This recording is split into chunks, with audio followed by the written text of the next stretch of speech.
Bem-vindos à nossa análise aprofundada de hoje. Vamos falar de uma coisa que, olha, vira o jogo, tanto nos mercados quanto na vida, né? O tal do evento totalmente inesperado. Recebemos um artigo bem interessante da Empíricos e ele toca num ponto crucial. Como é difícil, para não dizer impossível, prever aquelas grandes revoltadas financeiras, sabe?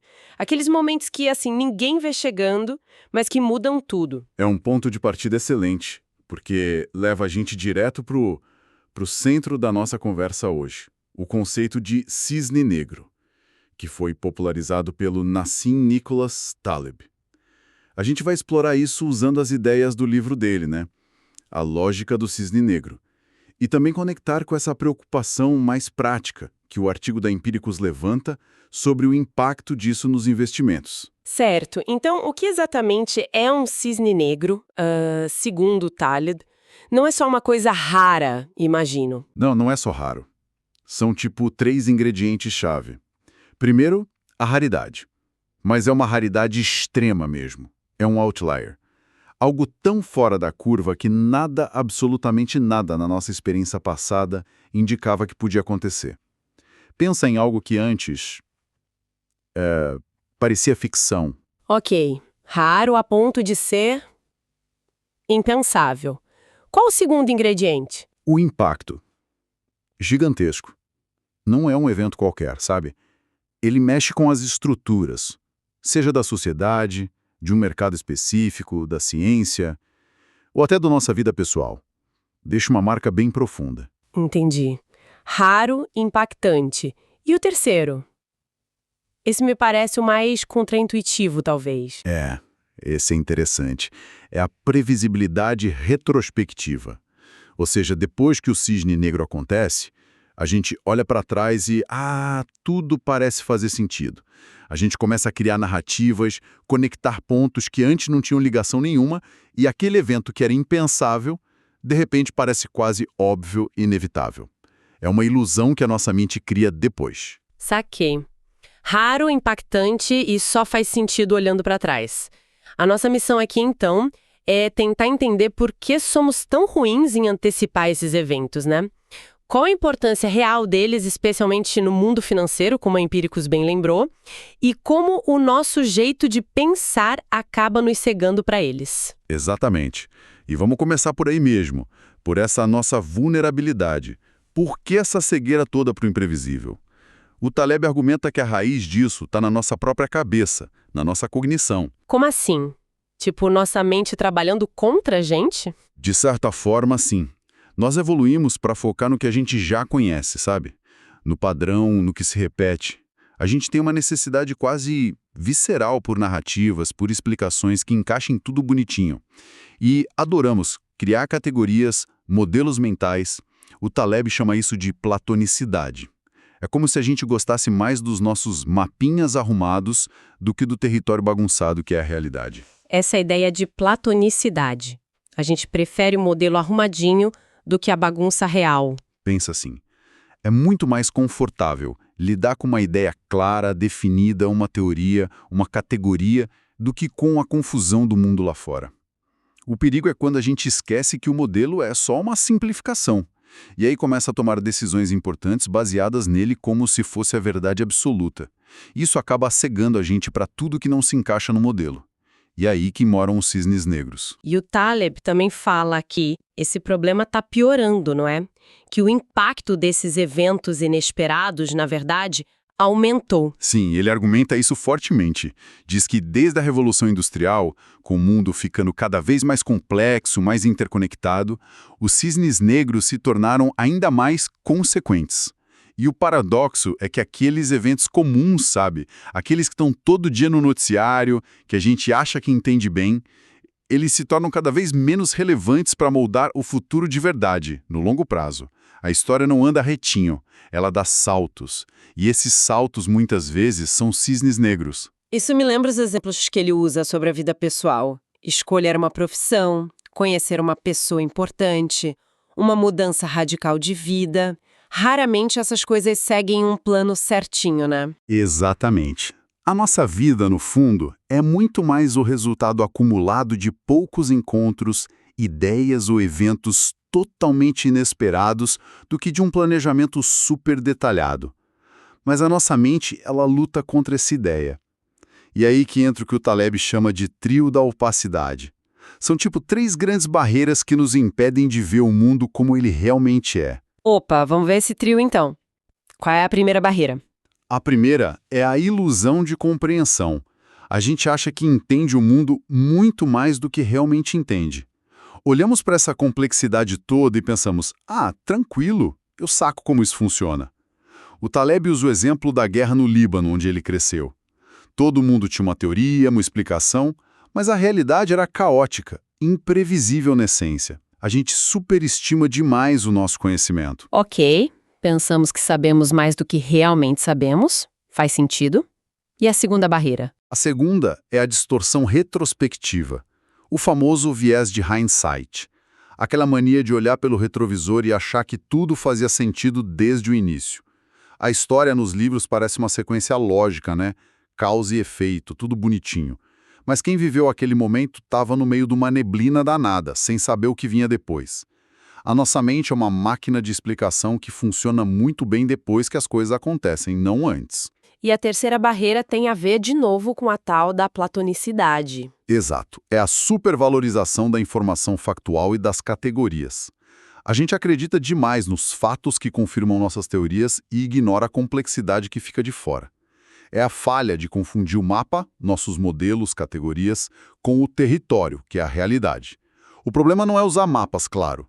É esquecer que são simplificações e que eles podem estar terrivelmente errados justamente onde um cisne negro pode surgir. Essas barreiras parecem que alimentam outras armadilhas da nossa mente. A falácia narrativa, por exemplo. Como ela entra nisso? Essa é poderosa. É a nossa tendência de forçar uma história, uma explicação coerente em cima de um monte de fatos que às vezes são desconexos. A gente quer tanto que o mundo faça sentido que criamos narrativas que simplificam demais. O problema é que essa simplificação excessiva deixa a gente ainda mais cego para a aleatoriedade real, para o papel do acaso. A gente prefere uma história arrumadinha, mesmo que falsa, do que a bagunça da verdade. Tem até um efeito curioso. Pessoas que escrevem sobre eventos traumáticos, criando uma narrativa para eles, tendem a se sentir melhor. Talvez porque o evento passe a parecer mais ordenado, até inevitável, olhando para trás. E o famoso viés de confirmação, ele também tem um papel aqui, né? Com certeza. Ele turbina tudo isso. Uma vez que a gente tem uma crença, uma teoria muitas vezes baseada numa narrativa meio furada, a gente tende a procurar ativamente e a dar muito mais peso para as evidências que confirmam essa crença. E, ao mesmo tempo, a gente ignora ou diminui tudo que vai contra ela. É como naquela metáfora do Humberto Eco que o Taleb usa. A gente só lê os livros da biblioteca que concordam com a gente. Exemplos. Milhares. O investidor que só lê notícia boa sobre a ação que ele comprou, o cientista que descarta dados que não batem com a hipótese dele. Mas talvez a ideia mais chocante para entender essa nossa cegueira seja a da evidência silenciosa. O que é isso? Olha, essa é fundamental. É a constatação de que a história é contada pelos vencedores, pelos sobreviventes. A gente olha para o sucesso e tenta aprender com ele, mas a gente raramente vê o fracasso. O cemitério das tentativas que não deram certo, ele é imenso, mas é silencioso. E isso distorce completamente a nossa percepção da realidade, do risco envolvido. Pode dar um exemplo. Aquela história do Diágoras que você mencionou é ótima para ilustrar. Sim, clássica. O Cícero conta que mostraram para o Diágoras, que era ateu, uns quadros de marinheiros que tinham rezado para os deuses e sobrevivido a naufrágios, como prova do poder divino, né? Aí o Diágoras teria perguntado, sim, muito bonito, mas onde estão os quadros daqueles que rezaram e mesmo assim se afogaram? Os que se afogaram não deixaram testemunho, né? A evidência deles é silenciosa. Nossa, faz todo sentido. A gente vê os milionários que arriscaram tudo e deu certo, mas não vê a multidão que tinha as mesmas características, arriscou igual e se deu mal. Exatamente. Estudamos os traços dos empreendedores de sucesso. Coragem, otimismo, resiliência. E concluímos, Aham, esses são os ingredientes da vitória. Mas esquecemos de olhar para o cemitério dos fracassados, que provavelmente está cheio de gente com os mesmos traços. O mesmo vale, por exemplo, do Casanova. Ele parecia ter uma sorte absurda para escapar das enrascadas. Mas quantos outros aventureiros ousados como ele simplesmente não tiveram a mesma sorte e sumiram da história? A gente conhece o Casanova porque ele sobreviveu para contar a história. É um viés de sobrevivência gigantesco operando aí. Ok, então nossa mente nos prega peças, a gente foca no conhecido, adora uma historinha, ignora o silêncio dos perdedores. Isso explica por que a gente não vê os cisnes negros chegando. Mas o Taleb também diz que eles não acontecem em qualquer lugar, né? Ele faz uma distinção entre dois tipos de ambientes. Sim, essa distinção é absolutamente crucial. Mediocristão e extremistão. Mediocristão soa como o reino da média, do comum, do previsível. Isso mesmo. É o domínio onde as coisas tendem a se agrupar em torno da média, onde eventos individuais têm pouco impacto no todo. Pensa em características físicas, peso, altura. Uma pessoa sozinha, mesmo que seja um gigante ou muito baixinha, não vai alterar drasticamente a altura média de 1000 pessoas, por exemplo. A famosa curva de Sino, a distribuição gaussiana, funciona razoavelmente bem aqui. As surpresas existem, claro, mas são limitadas. Ninguém tem 3 quilômetros de altura. Entendi. E o extremistão? Imagino que seja o contrário completo. Totalmente o oposto. É o reino do extremo, da desigualdade radical, onde um único evento ou um único indivíduo pode dominar completamente o cenário todo. Pense em coisas como riqueza, vendas de livros, impacto de uma nova tecnologia, número de mortos numa guerra, mercados financeiros. Aqui, a média não significa quase nada. A curva de Sino é, como o Taleb diz de forma provocadora, uma grande fraude intelectual. Tentar prever o futuro com base em dados passados é extremamente perigoso no extremistão, porque o passado pode não ter nenhuma pista sobre o próximo evento extremo que vai mudar tudo. É o habitat natural dos cisnes negros. Aquele exemplo da altura versus a riqueza ilustra isso muito bem, né? Perfeitamente. Se você mede a altura média de 1000 pessoas e adiciona a pessoa mais alta do mundo, a média muda muito pouco. Agora pega a riqueza média das mesmas 1000 pessoas e adiciona um Jeff Bezos da vida. A riqueza média dispara e se torna completamente irrepresentativa da realidade da maioria ali. Um único ponto no extremistão pode ter mais impacto que todos os outros juntos. Sacou? Saquei. E é aqui que a preocupação da Empíricos entra com tudo, imagino eu. O mercado financeiro é Puro extremistão. Sem dúvida. Sujeito a essas pancadas inesperadas, a essas mudanças de regime que os modelos tradicionais simplesmente não conseguem capturar.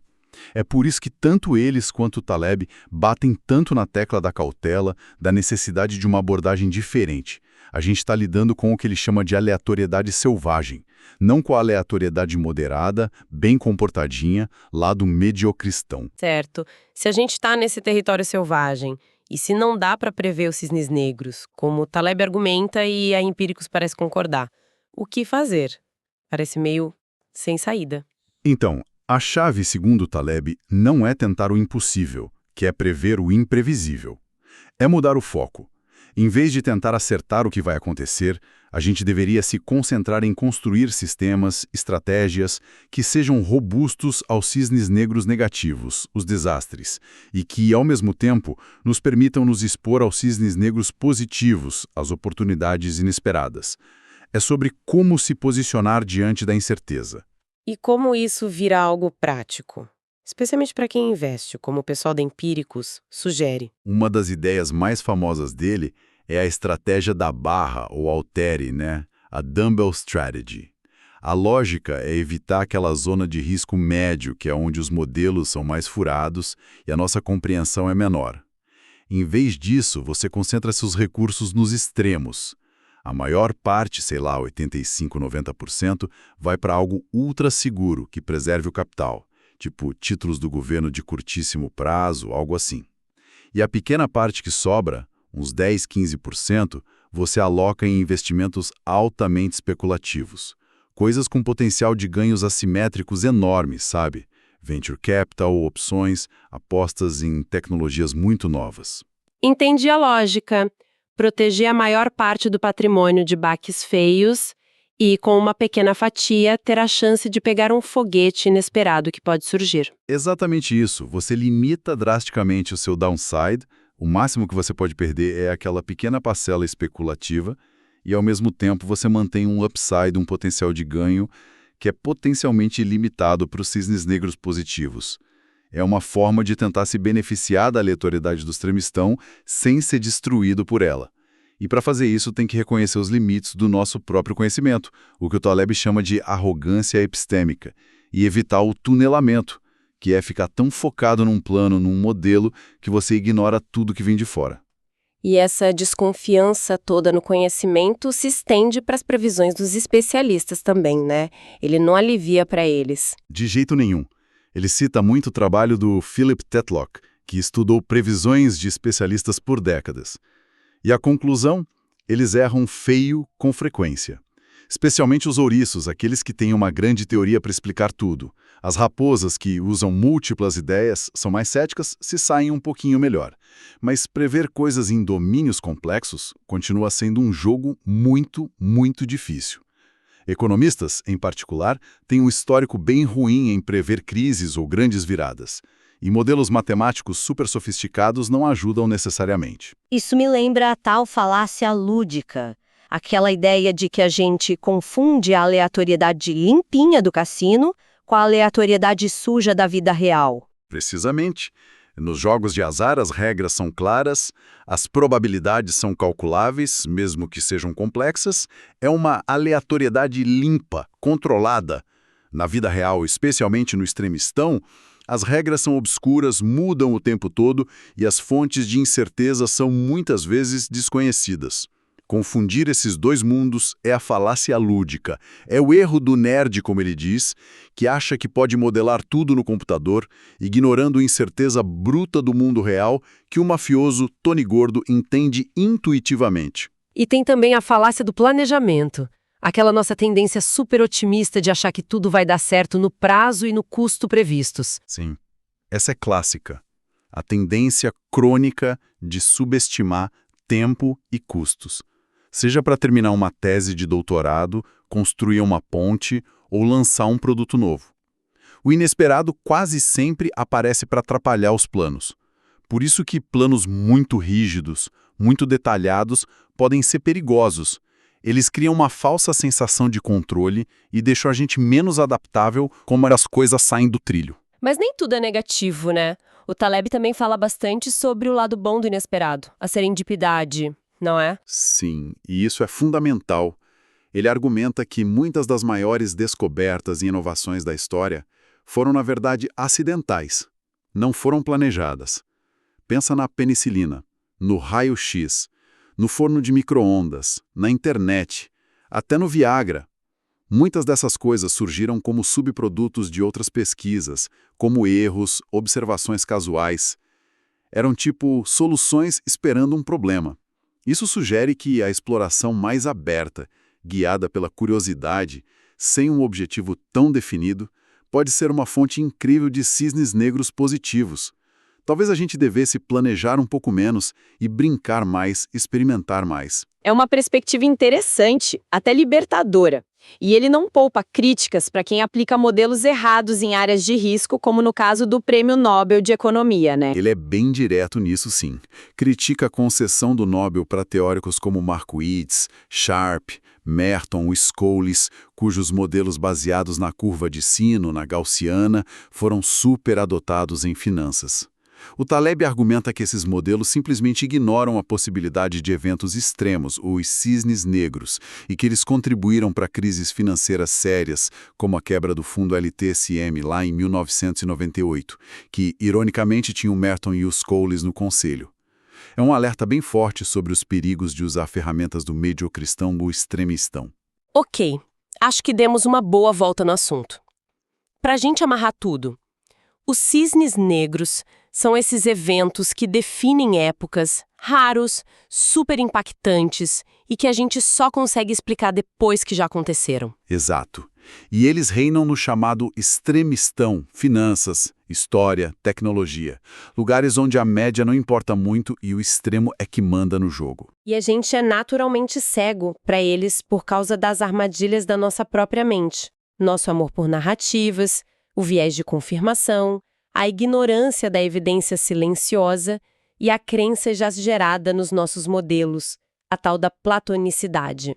E os modelos tradicionais, principalmente aqueles baseados na curva de sino, na média, falham feio em capturar os riscos e as oportunidades desse extremistão. E a estratégia, então, não é tentar prever o impossível, mas sim se preparar.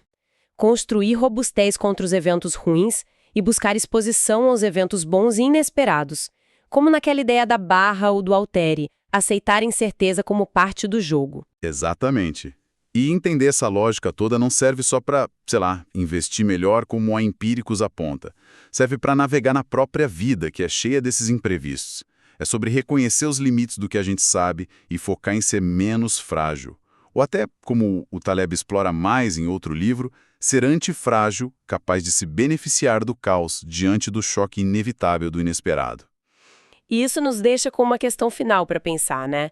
Se os maiores eventos que moldam o nosso mundo e as nossas vidas são, por definição, imprevisíveis antes de acontecerem, e se as nossas ferramentas de previsão falham justamente onde elas mais importam, como a gente pode ir além de estratégias financeiras, como essa da barra, e cultivar uma mentalidade antifrágil no nosso dia a dia? Como podemos aprender não só a resistir, mas talvez até a tirar proveito da desordem, do caos, que certamente virão, o que significa na prática viver como um cético empírico?